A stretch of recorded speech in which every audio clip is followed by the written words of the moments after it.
A continuación, Noticiero Telesucesos. Clasificación A. Apto para todo público. Un noticiero pensado para usted porque se lo merece. Nos acercamos a la realidad desde diferentes perspectivas. Noticiero Telesucesos. Primera parte del Noticiero Telesucesos con las noticias más importantes del día. Bienvenidos a su Noticiero Telesucesos. Este espacio informativo llega gracias a Preescolar El Parque. Estamos seguros de ser únicos por haber creado un lugar especial en que las fantasías de los niños se hacen realidad y haber desarrollado un lugar excepcional para crecer, aprender y ser felices. Con orgullo tenemos la certeza de que somos el centro de desarrollo infantil más avanzado de la ciudad. Comuníquese al 099 73 72 081. Sean ustedes bienvenidos a su Noticiero Telesucesos. Un día como hoy. Una mañana invernal de 1900, una niña de 11 años fue acusada de haber robado algún libro de su escuela. La niña se defendió y demostró que nada tenía. Pero en ese momento ya se había desatado la irracionalidad grupal y una compañerita la insultó por no tener padre y le arrojó una piedra. Entonces las demás niñas se sumaron a la locura colectiva y ante la lluvia de insultos y piedras, la niña huyó de la escuela para no regresar jamás. Era mentira que hubiera robado algo, pero era verdad que ahora no tenía padre. Alguna vez lo tuvo, pero la había abandonado cuando ella apenas tenía 3 años. La niña se llamaba Lucila Godoy Alcayaga. Sí, Lucila Godoy Alcayaga. El mundo después la conoció como Gabriela Mistral, chilena y Premio Nobel de Literatura. Y era la primera vez que el máximo galardón de la literatura universal era entregado para Latinoamérica. Gabriela Mistral, digna laureada, en uno de sus poemas, escribió: Hay besos que pronuncian por sí solos la sentencia de amor condenatoria. Hay besos que se dan con la mirada. Hay besos que se dan con la memoria. Hay besos silenciosos, besos nobles, hay besos enigmáticos, sinceros. Hay besos que se dan solo las almas. Hay besos por prohibidos, verdaderos. Lucía Godoy Alcayaga, más conocida como Gabriela Mistral, nuestro primer Premio Nobel de Literatura, estaba desapareciendo un día como hoy, 10 de enero de 1957, y hoy nos quedan sus poemas a la vida y al amor. Las principales noticias del día. Titulares. Petroecuador reinicia la exportación de crudo con el envío para Petrochina. 487.931 contratos de trabajo se suscribieron en el 2021 a escala nacional. El avión presidencial será transferido a Inmobiliar. Fiscalía llama a José Serrano a rendir versión el martes 18 de enero. Alexei Mosquera ofreció sus conocimientos y un auto para reparar al Estado. En vida y tecnología, las tendencias de búsqueda en Internet. En salud, ¿qué es la depresión post-Navidad y cómo sobrevivir a ella? En el segmento de opinión, la violencia política no tiene género. En política internacional, asalto al Capitolio. Los editoriales serán de Vicente Albornoz, lo que a Correa le dolió. Martín Pallares, date quieto al plan del correísmo y el Partido Social Cristiano. Jan Cano, el futuro electoral de Quito y 4 nombres para la alcaldía. También tendremos el plop de la noticia. Noticias del día. Petroecuador reinicia la exportación de crudo con un envío para Petrochina. El ministro de Energía, Juan Carlos Bermeo, anunció que el 6 de enero se retomaron las exportaciones de crudo para cumplir con los envíos que quedaron pautados y además estaban en pausa. La primera exportación del año 2022 será con un volumen aproximado de 720.000 barriles a favor de Petrochina para cumplir los compromisos derivados del contrato que se mantiene con esa empresa petrolera mundial, así lo comunicó Bermeo. El gerente general de Petroecuador, Ítalo Cedeño, informó que se embarcaron 2 cargamentos de 360.000 barriles de crudo napo a través del terminal de oleoductos de crudos pesados, OCP.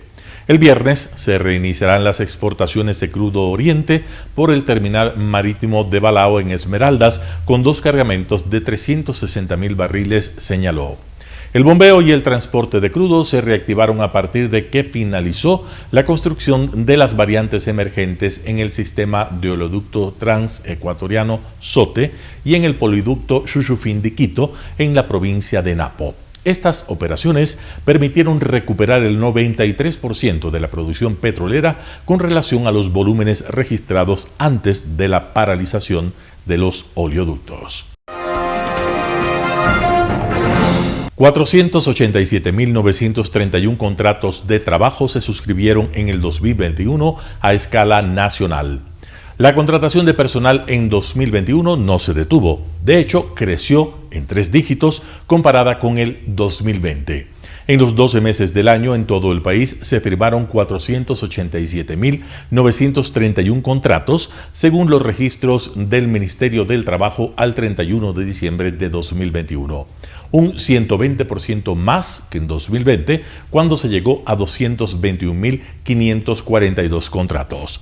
Por provincias, Guayas y Pichincha fueron las que más sumaron al nuevo personal. A estas 2 grandes provincias le siguen Azuay, Manabí, El Oro y Los Ríos.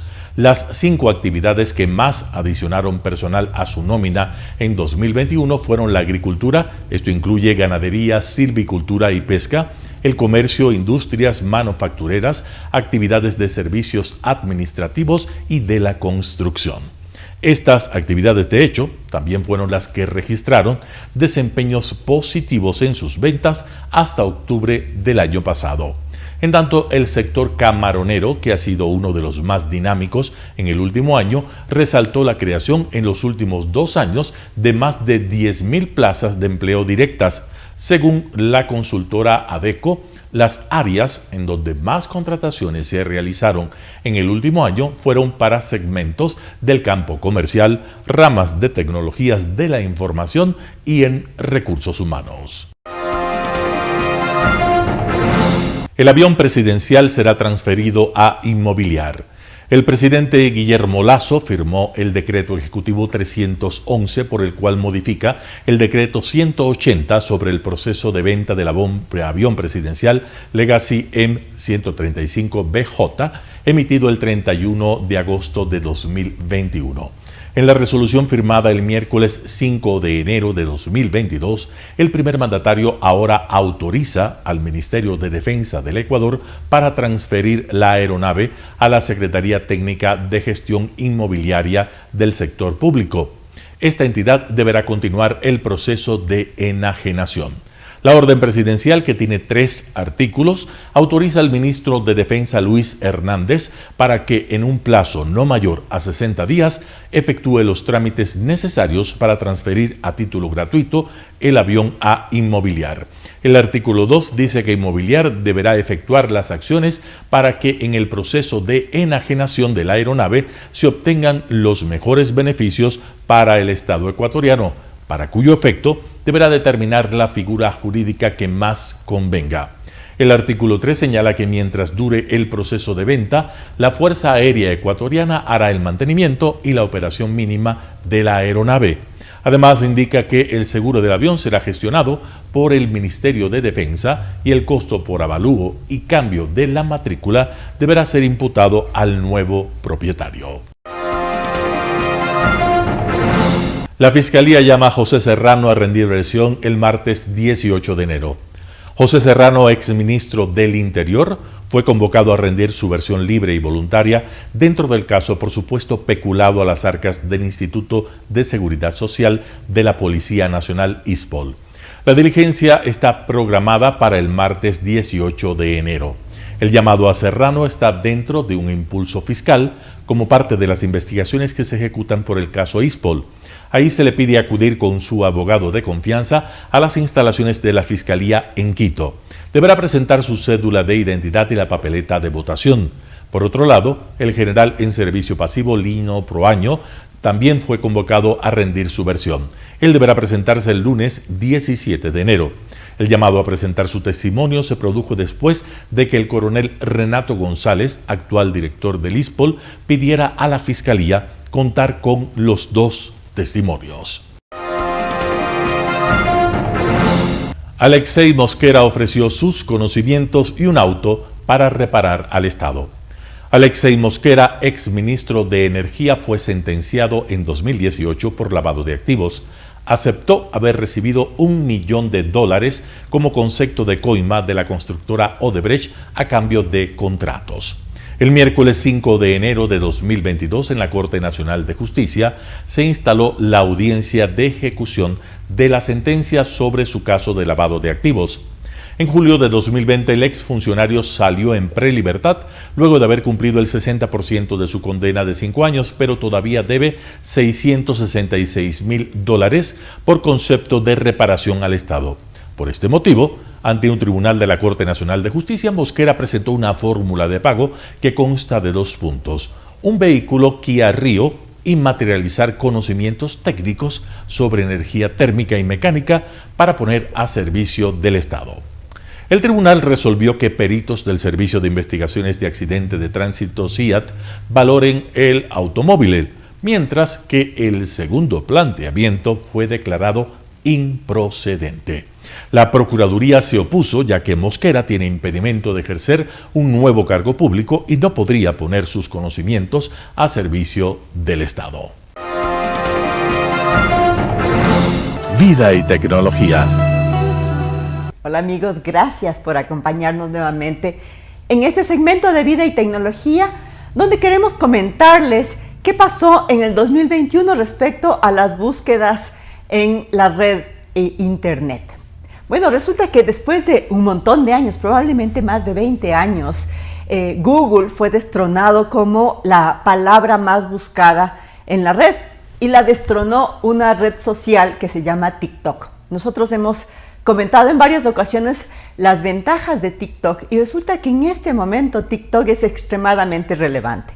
Es una red social donde se producen y se distribuyen videos muy cortos de hasta 3 minutos. Pero la diferencia con lo que hemos visto antes, por ejemplo, con YouTube, es que TikTok te permite consumir y producir contenidos de una manera súper ágil, súper rápida y además se distribuyen de una manera muy ágil. ¿Esto qué significa? Primero que es una red social hay que ponerle atención. Y no solamente ponerle atención para ver lo que nuestros chicos y jóvenes están usando y viendo, sino también para producir contenidos. Y producir contenidos es el reto de todo el que quiere promocionar sus productos y servicios a través de medios digitales y redes sociales en particular. Bueno, entonces póngale este 2022 mucho ojo a TikTok y por supuesto a las otras redes. En cuanto al ranking de redes sociales más consumidas, TikTok está por supuesto en el primer lugar, dependiendo de algunos análisis, ¿no? Facebook sigue siendo una red social de las más consumidas y en otro nivel también está YouTube, que es otra red social, aunque uno lo toma como sitio web, y luego está Facebook Messenger, por ejemplo, para hacer negocios, para contactos personales en una red en la que es muy abierto, y por supuesto también están otros servicios de mensajería como WhatsApp. Eso en cuanto a los países de Occidente, digamos así. En Oriente, especialmente en el Asia, WeChat, que es un similar de WhatsApp, se lleva también mucho de las descargas y del uso diario de las personas que consumen redes sociales y que utilizan las redes sociales para distintos fines. La primera, por supuesto, comunicarse. Este 2022 les invitamos a mirar muy de cerca estas opciones que ustedes pueden tener para producir, generar contenidos y ponerse en contacto con las personas y los usuarios o los posibles clientes que ustedes esperan. Les deseamos un feliz año. Un panorama de noticias para su estatura intelectual.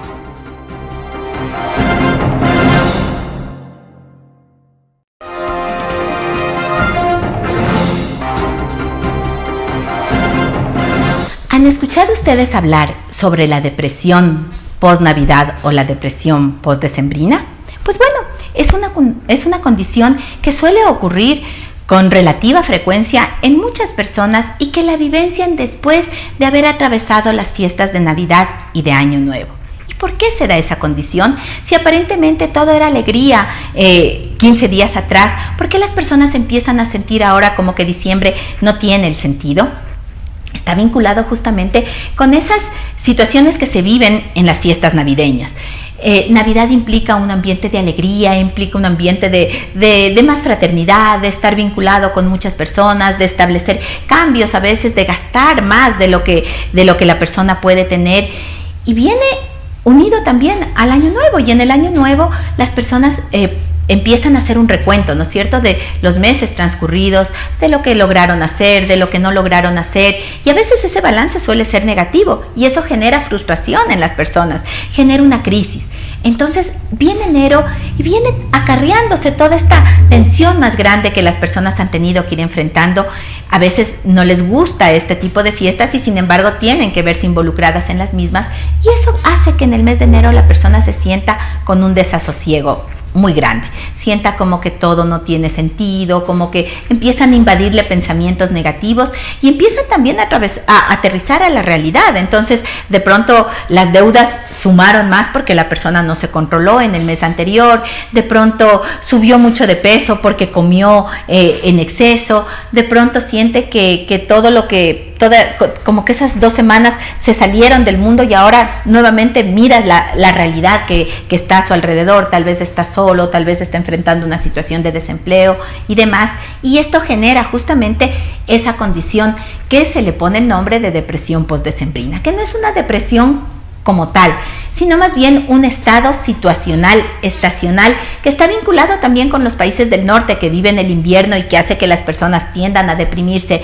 en esta temporada, pero que genera en las personas este tipo de sensaciones. Es posible sobrellevarlas esas, es posible salir de esta depresión y empezar a enfrentar el nuevo año de una manera diferente.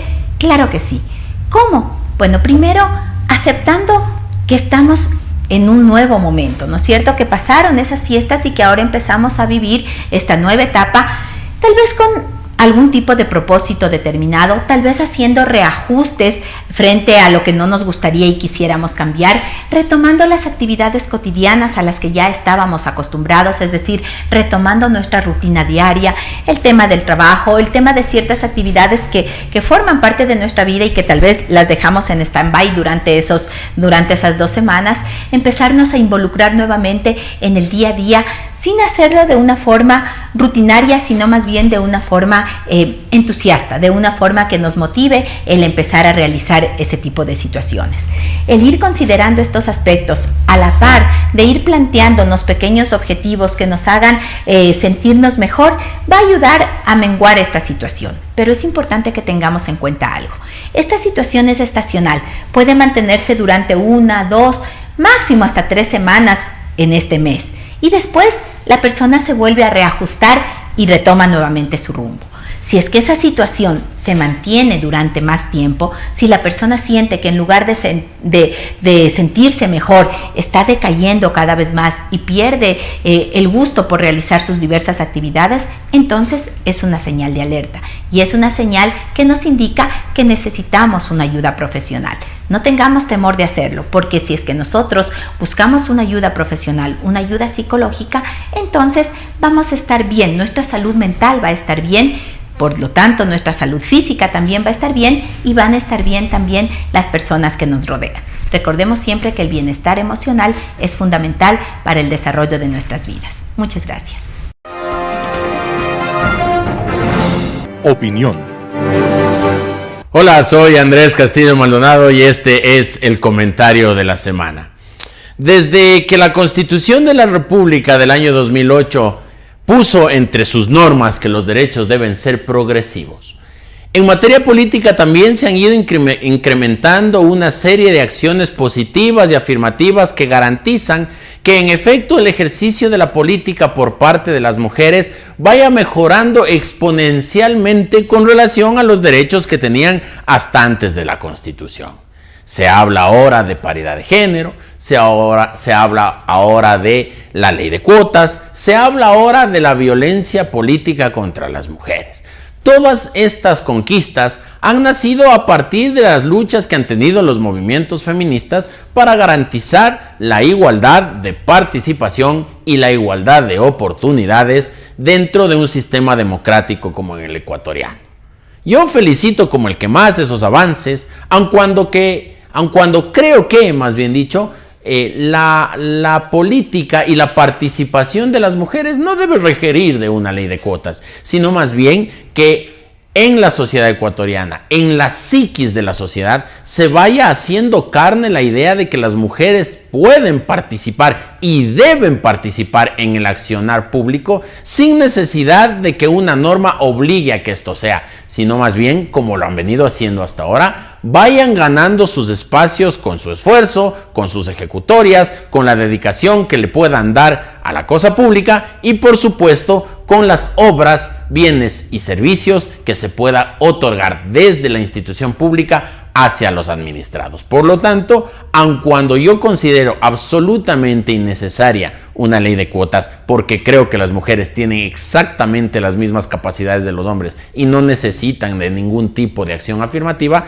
lo que se ha venido desarrollando en la legislación actual es lo correcto y es lo que ha permitido que al menos en los últimos parlamentos exista una relativa paridad entre hombres y mujeres en el hemiciclo de la Asamblea Nacional y en las demás entidades del sector público.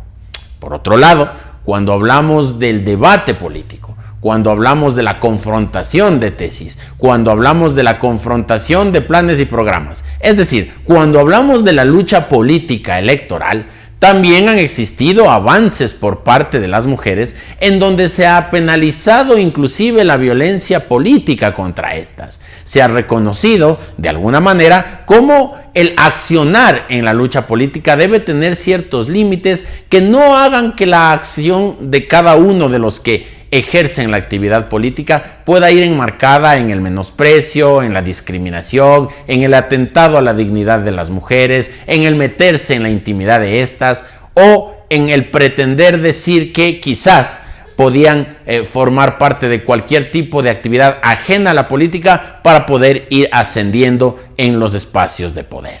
Eso también está muy bien. Ahora, desde mi muy modesto punto de vista y que les comparto a través de este comentario, debo decirles que la violencia política y la violencia en general no tiene género. La violencia política contra las mujeres, sin duda alguna, ha sido uno de los mecanismos que más se han utilizado dentro del debate y ha generado una serie de problemas, indignidades, falta de respeto y, por supuesto, la denigración de las mujeres como entes políticos y como ciudadanas que participan de la actividad pública.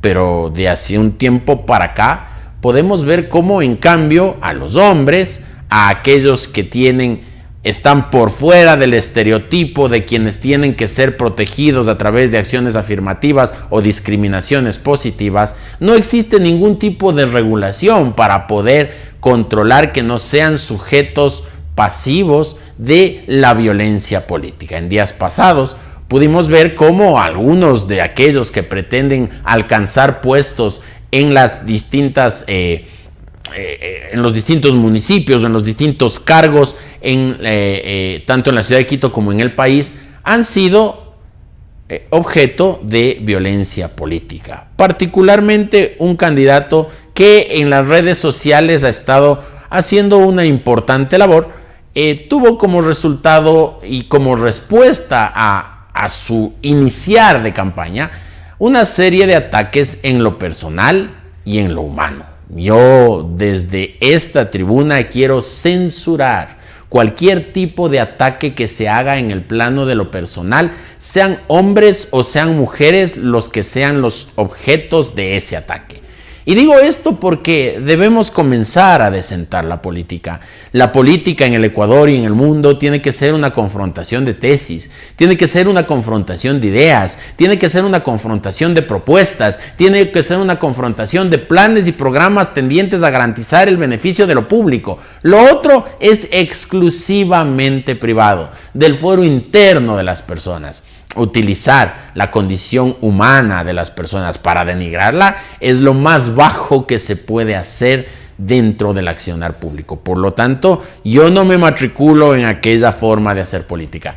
Creo que cuando hacemos un debate político sano, lo que le importa a la ciudadanía, a aquellos que están detrás de las pantallas de las televisiones, a través de las pantallas de los teléfonos celulares o las computadoras, cuando se ven las redes sociales, no es justamente la vida privada de las personas, sino las ejecutorias en lo público. ¿Debatamos los problemas de la ciudad? Sí. ¿Debatamos las propuestas que tenemos para la ciudad? También. Si es que queremos ver el pasado de las personas, pues bueno, veamos el pasado en cuanto a su actividad política, veamos el pasado en cuanto a sus afinidades ideológicas, veamos el pasado con respecto a quiénes fueron sus compañeros de trabajo, veamos con respecto a sus ejecutorias en el pasado, debatamos sobre a quién se apoyó en oportunidades pasadas, debatamos si es que a esta ciudad se le ha defendido o no se le ha defendido en los momentos de crisis, porque esos son temas verdaderamente públicos. Lo que suceda con la vida privada de las personas no debe ser de nuestra importancia. Lo que nosotros manejemos como información que nos llegue desde los medios de comunicación debe ser información de las actuaciones en cuanto al campo público. Lo privado es lo privado. Hago un llamado a que los actores políticos, sean estos hombres o mujeres, se abstengan de atacar personalmente a los individuos que pretenden acceder a un puesto o un cargo público. La política es y debe seguir siendo la más alta representación de la civilidad de una sociedad. La política debe buscar abrazarnos, juntarnos, por supuesto discrepar, por supuesto disentir, por supuesto hacer una discusión permanente de los grandes problemas que nos aquejan a todos. Pero esa discusión jamás será justificable si es que echa mano del elemento más pueril, burdo y ruin, que es la ofensa, la descalificación o meterse en la alcoba, en las enaguas, en la bragueta o con la familia del adversario político. Soy Andrés Castillo Maldonado y este fue el comentario de la semana. Nos vemos dentro de 8 días. Chao.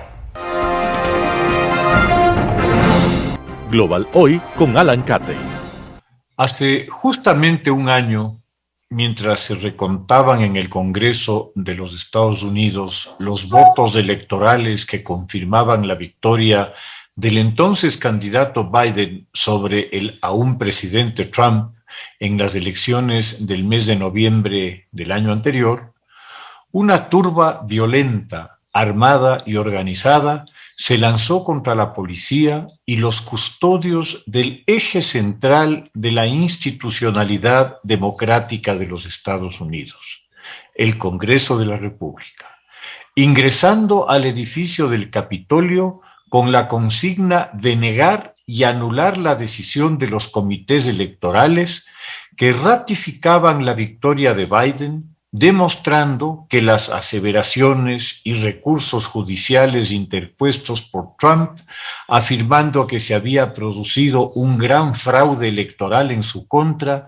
no tenían fundamento legal o real alguno. El carácter violento de la insurrección quedó evidenciado por miles de imágenes tomadas por centenares de personas individuales o por medios de comunicación, documentando de manera abrumadora e indiscutible el accionar de una masa humana convertida por obra y designio del presidente derrotado en las urnas en una horda de fanáticos enardecidos.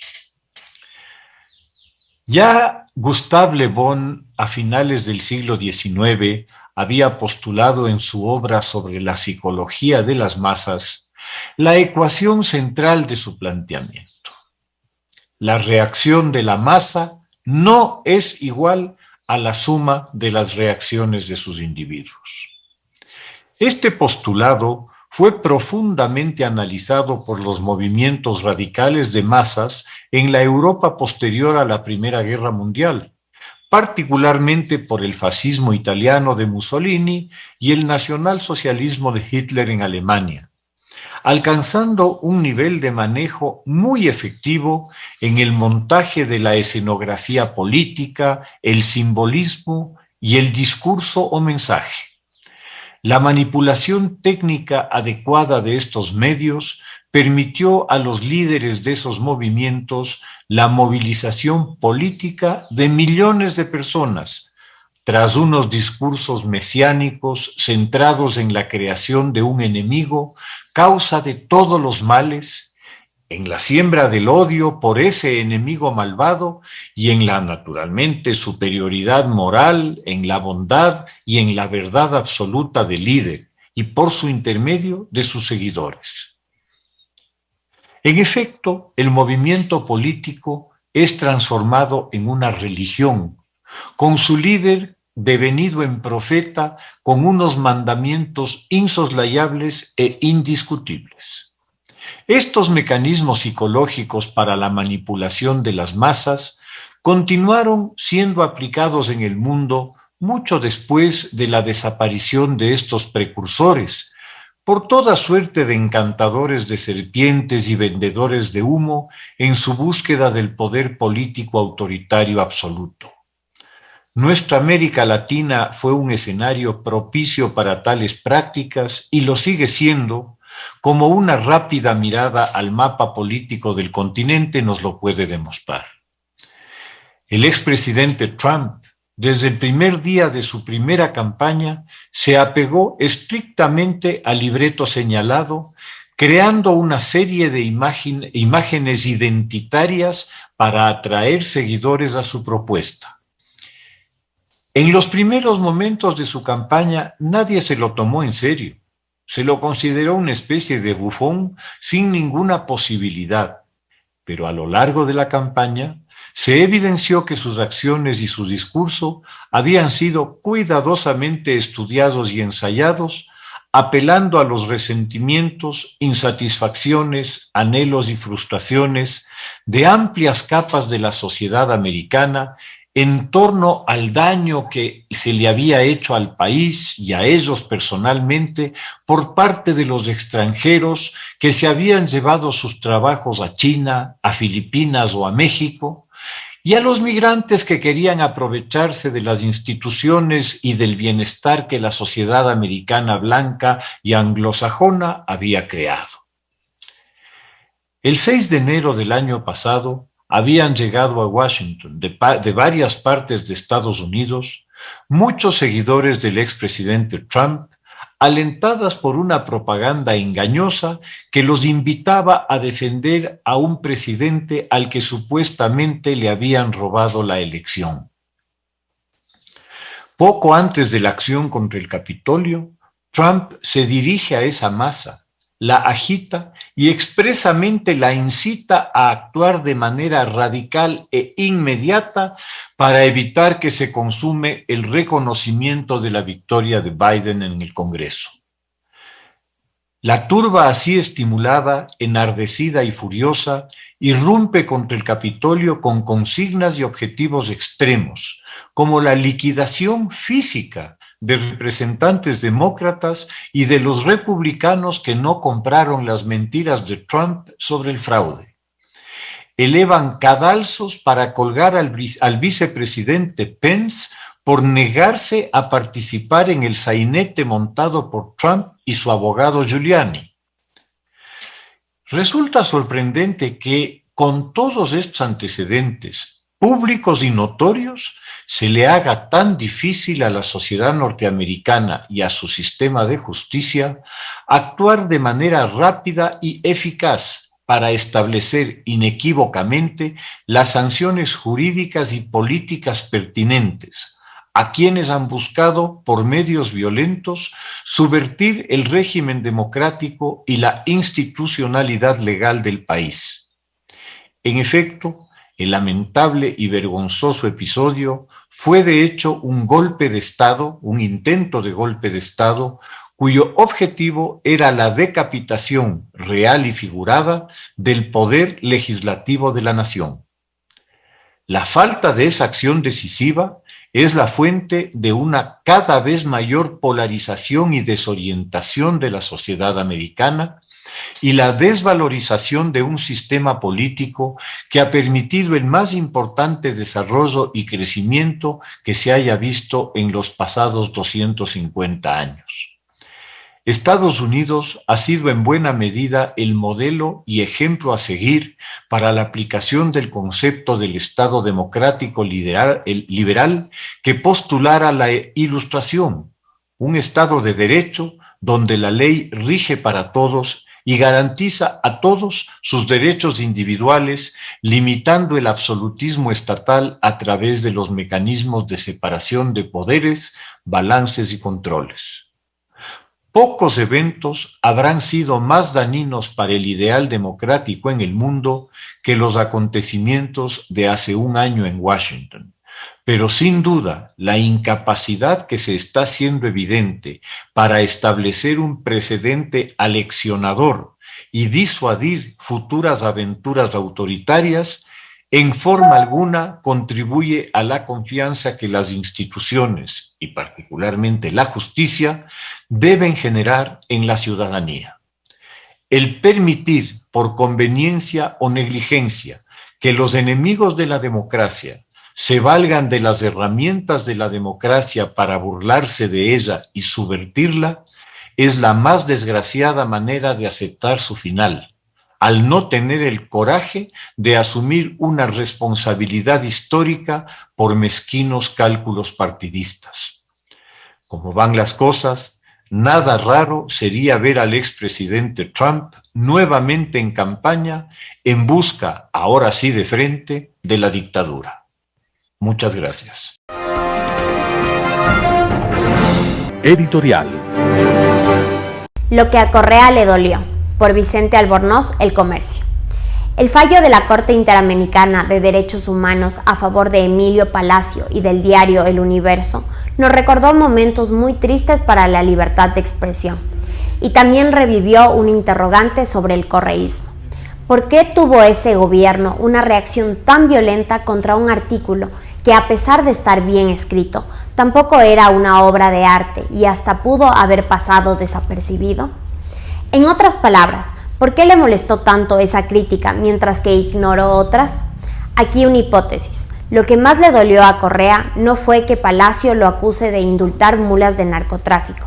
Se enorgullece de eso. Ni que hable de sus vínculos con invasores de tierras o que niegue la existencia de un intento de golpe de Estado el 30S. Lo que realmente le preocupó al presidente fue la insinuación de que se había cometido un crimen de lesa humanidad. Palacio dijo que se podía enjuiciar a Correa por haber ordenado fuego a discreción y sin previo aviso contra un hospital lleno de civiles y gente inocente, y recordó que ese crimen no prescribe.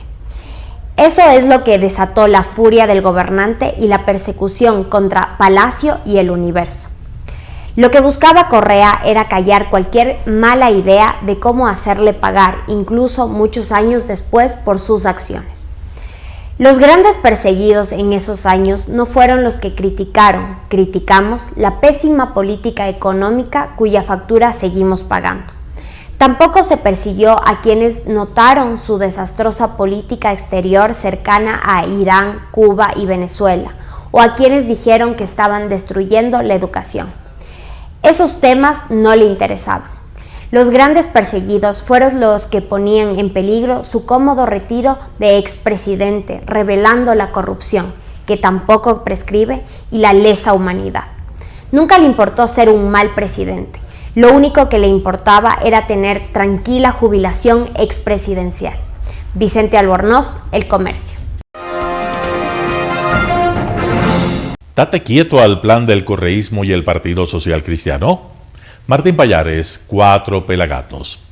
El plan de los correístas, los socialcristianos y el Movimiento Popular Democrático para recuperar una parte clave del poder, tomándose organismos como la Contraloría y las Superintendencias, gracias al control del Consejo de Participación Ciudadana y Control Social, sufrió un golpe que luce por ahora mortal. El 2022 no arrancó con buenas nuevas para esas tres fuerzas que caminaban firme y silenciosamente a cooptar organismos desde los cuales podrían retomar espacios de poder que perdieron en las últimas elecciones y además conseguir impunidad para los cuadros que han ejercido cargos públicos en los últimos años. Lo pensaban hacer con la elección de un nuevo contralor a su medida. El aborto del plan se evidencia el miércoles 5 de enero, cuando la presidenta del Consejo de Participación Ciudadana y Control Social, Sofía Almeida, recurrió a una burda y torpe maniobra para evitar que una nueva mayoría votara en contra de un proyecto de reglamento para la elección del nuevo superintendente de compañías que se salía de su guión y del de sus aliados. Ella ordenó que se desconecte la transmisión de la sesión cuando se dio cuenta que tenía todo perdido. Almeida, al ver que Ivette Estupiñán no aparecía para votar a favor del reglamento, ordenó suspender la sesión, argumentando que la transmisión en línea había colapsado, lo cual era una mentira, porque se estaba viendo de forma impecable en los canales que el Consejo de Participación Ciudadana y Control Social tiene en redes sociales.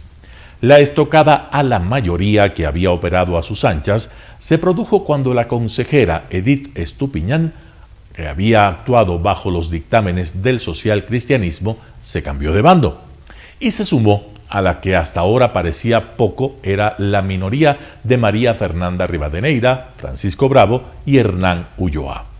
El grupo de la social cristiana Sofía Almeida, del correísta Juan Javier Dávalos y el MPdista David Rosero estaban listos para aprobar un reglamento que les permitía a ese sector bloquear ad infinitum el nombramiento de un nuevo superintendente de compañías gracias a un artículo que decía que si uno de los miembros de la terna enviada por el Ejecutivo no cumple con los requisitos para ser elegido, toda la terna queda inhabilitada. El antecedente de esta sesión fue el 29 de diciembre de 2021. Ese día ya se quiso aprobar un proyecto de reglamento para la designación del superintendente de compañías por el que pujaban Almeida y sus aliados. En esa sesión, la presidenta del Consejo de Participación Ciudadana y Control Social suspendió en 2 ocasiones la sesión antes de tomar la votación. Al momento de la votación de la sesión del 5 de enero, Ivette Estupiñán no apareció, por lo que no había, nuevamente, los 4 votos necesarios. ¿Para qué querría la mayoría del correísmo y el social cristianismo una norma que le permite bloquear el nombramiento de un miembro de la terna que envía el Ejecutivo? La idea, según supo 4 pelagatos, era que bajo este esquema de inhabilitar la terna, se podía postergar la elección del nuevo superintendente de compañías lo más posible, y así dejar en el cargo a Doris Alvarado, que es la encargada por ahora del puesto. No hay que olvidar que el anterior superintendente y en la superintendencia, Víctor Anchundia, ya fue censurado y destituido hace pocos días dentro del escándalo por el caso del ISPOL, bajo la iniciativa del asambleísta social cristiano Luis Almeida, quien es tío de la vicepresidenta, o de la presidenta, mejor dicho, del Consejo de Participación Ciudadana y Control Social y uno de los articuladores de la mayoría en ese organismo. Lo que hizo Sofía a Almeida fue en realidad un tiro en la nuca. Si la mayoría que operó el miércoles se consolida, podrían destituirla. Una opción para eso es acusarla, entre otras cosas, de haber interrumpido ilegalmente el trabajo del Consejo de Participación Ciudadana y Control Social sin fundamento alguno. Para esto está la prueba madre, el video donde se ve que no se interrumpió la transmisión y en el que aparecen los consejeros María Fernanda Rivadeneira, Francisco Bravo y Hernán Ulloa protestando por lo hecho por Almeida. Con los 4 votos asegurados, la destitución es perfectamente posible. Las reacciones a lo que pasó en el Consejo de Participación Ciudadana y Control Social no tardaron. El consejero Juan Javier Dávalos, del correísmo, publicó un comunicado en el que sostiene que lo ocurrido responde al plan de las fuerzas políticas, entre estas las del gobierno de Guillermo Lasso, de destruir al Consejo de Participación Ciudadana y Control Social desde adentro, ya que, según él, no tienen los votos para hacerlo con una consulta popular. Dávalos sostiene que con el rompimiento de la mayoría se ha perdido la independencia del Consejo de Participación Ciudadana y Control Social. Lo sucedido el 5 de enero marca, sin duda, un nuevo momento político para el gobierno de Guillermo Lasso, que parecía incapaz de bloquear el acuerdo entre el correísmo y el socialcristianismo, que pretendían sacar provecho del Consejo de Participación Ciudadana y Control Social, que puede nombrar a las autoridades de control y que se había constituido en una real amenaza en su contra. ¿Se sostendrá la mayoría que operó ayer? Dependerá, en gran medida, de la capacidad de operación política del gobierno y de la decisión de los otros consejeros. Martín Pallares, 4 Pelagatos. El futuro electoral de Quito y 4 nombres para la alcaldía. Artículo de Jan Cano publicado en Criterios Digital. Quito sufrió el 2021. Fue una ciudad que vio reflejados sus más grandes males en una administración municipal, que mostró el peor lado de los quiteños: desidia, revancha, blindaje, sorna, retraso, arribismo, prepotencia, tosudez, populismo. Esto sumado a la grave sospecha de corrupción de la que fue, y ya no lo es más, la cúpula del poder político quiteño. Siguen los procesos penales y las indagaciones reservadas, incluso procesos en la justicia electoral que no se mueven y que aumentan la desconfianza sobre ese tribunal que no se comportó bien ni con el país en el encuentro entre Yacu Pérez y un juez electoral, ni con Quito. ¿Cómo es que un clan dejó a la ciudad en esa situación? La primera respuesta es la falta de unidad, pero la segunda es la falta de apertura de los políticos. En la última elección se impusieron las agendas individuales, los apetitos electorales, la falta de olfato político. Fueron 18 candidatos en el 2019. De los que estuvieron en la papeleta, solo uno sigue preocupándose a brazo partido por la ciudad: Paco Moncayo. Los demás han desaparecido del debate sobre el futuro quiteño. Quedaron para la papeleta. Luego del penoso resultado de esa elección, es necesario que se implementen acciones para que no se repita la misma historia. Y ya existen encuestas. Hay una de finales de diciembre que ya tiene nombres.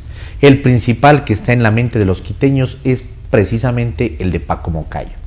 Sin embargo, se conoce que el general del ejército en servicio pasivo y un líder que transformó la capital en sus 2 administraciones del 2000 al 2009, ha manifestado en más de una ocasión que prefiere dar paso a nuevos líderes para la capital. Con él fuera de una contienda electoral, si lo ratifica, quedan otros nombres. Son 4 que suenan como los más fuertes para la alcaldía, salidos de las encuestas y de los diálogos con personas del gobierno: Santiago Guarderas, Jessica Jaramillo, Augusto Barrera y Juan Carlos Holguín. Cada uno tiene fortalezas que no hay que perder de vista. Guarderas es el alcalde y todo dependerá de su gestión, su comunicación y que esté alejado de los escándalos que puedan surgir en lo que resta de su administración. Jaramillo fue determinante en la salida de Jorge Yunda, ya que impulsó la remoción, pero también conoce la ciudad y el municipio. Barrera, el exalcalde correísta, busca una nueva izquierda que estaría intentando unir al autodenominado progresismo quiteño. Este es el sueño de algunos personajes de esa tendencia luego de la caída de Rafael Correa. Y Juan Carlos Holguín, quien ya fue candidato a la alcaldía en el 2019 con la venia de Guillermo Lasso. Él sería el más visible y con gran aceptación en Creo, partido que todavía no tiene en Quito otros cuadros fuertes para competir en la próxima elección. Los demás precandidatos todavía están muy abajo en la encuesta, aunque pueden crecer con gran esfuerzo según esa medición. Algunos tuiteros piden unidad, algo que lamentablemente y por la polarización es muy difícil que se produzca en la ciudad. La unidad alrededor mío no funciona. Por eso iniciativas como la Comisión de la Ciudad integrada por ciudadanos y con representatividad puede ser una válvula de escape para no repetir la historia, para que el próximo alcalde elegido sea el mejor ejecutor de soluciones para la capital, cuyos mayores problemas son la inseguridad, la falta de empleo, la falta de servicios, movilidad de recolección de basura. Una ciudad que ya no parece de 3 millones de habitantes, sino de 4 millones o más, y con enormes necesidades. Y que ya no llegue un prepotente millonario, mal político, mal comediante populista, lleno de amiguetes de dudosa moral, que estuvo solamente para irse riendo, como si Quito fuera un chiste. Artículo de Giancano publicado en Criterios Digital.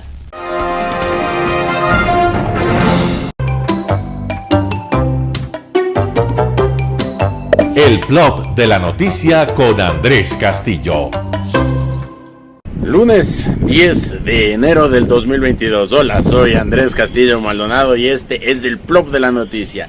Les saludo desde alguna de las decorativas paredes de la ciudad de Quito, en donde encontramos el supuesto arte urbano decorando y rayando paredes de manera indiscriminada. Esto tendrá que cambiar en la ciudad muy pronto. Pero hoy quiero contarles justamente sobre uno de los temas importantes y que marcaron la agenda en las redes sociales la semana que concluyó, que es justamente sobre los posibles candidatos a la alcaldía de Quito. Quito no necesita ahora mismo candidatos. Quito necesita ahora mismo propuestas. Quito necesita de unidad. La gente no va a volverse a comer 18, 20, 22 candidatos a la alcaldía de Quito. No. Quienes hacemos política o quienes hacen política tendrán que sintonizar esa necesidad de hacer un proceso de unidad. No es hora de las encuestas para ver por quién se va a votar, no es hora de buscar los posibles candidatos, sino más bien es la hora de juntarnos para conversar las necesidades de la ciudad. Entre esas, esta, la del grafiti, la de las paredes rayadas, la de la ciudad desordenada, la de la falta de control a aquellos que creen que hacer arte urbano implica ir a rayarle la pared del vecino sin ningún tipo de control. Ese y otros temas más importantes son los que tenemos que discutir.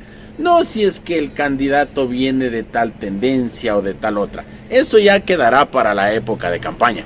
Ahora más bien, pensemos en cómo vamos a darle solución a los grandes problemas que tiene esta ciudad, después de 3 administraciones nefastas y que no han hecho nada por contribuir a que esta ciudad se siga ubicando a la vanguardia de las ciudades del país y de Latinoamérica. Habrá que recuperar a Quito. No necesitamos todavía candidatos, necesitamos propuestas y sobre todo necesitamos líderes. Soy Andrés Castillo Maldonado y esto es el Plop de la Noticia. Hasta mañana. Gracias por sintonizar su noticiero Telesucesos. Este espacio informativo llegó gracias a Preescolar El Parque. Estamos seguros de ser únicos por haber creado un lugar especial en que las fantasías de los niños se hacen realidad y haber desarrollado un lugar excepcional para crecer, aprender y ser felices. Con orgullo tenemos la certeza de que somos el centro de desarrollo infantil más avanzado de la ciudad. Comuníquese al 099 73 72 081. Síganos en nuestras redes sociales, Facebook Telesucesos Quito, Instagram @telesucesos_, Twitter @telesucesos29, YouTube Telesucesos HD y en nuestra página web www.telesucesos.net. Hasta mañana. Lo mejor de la mañana informando para usted. Noticiero Telesucesos.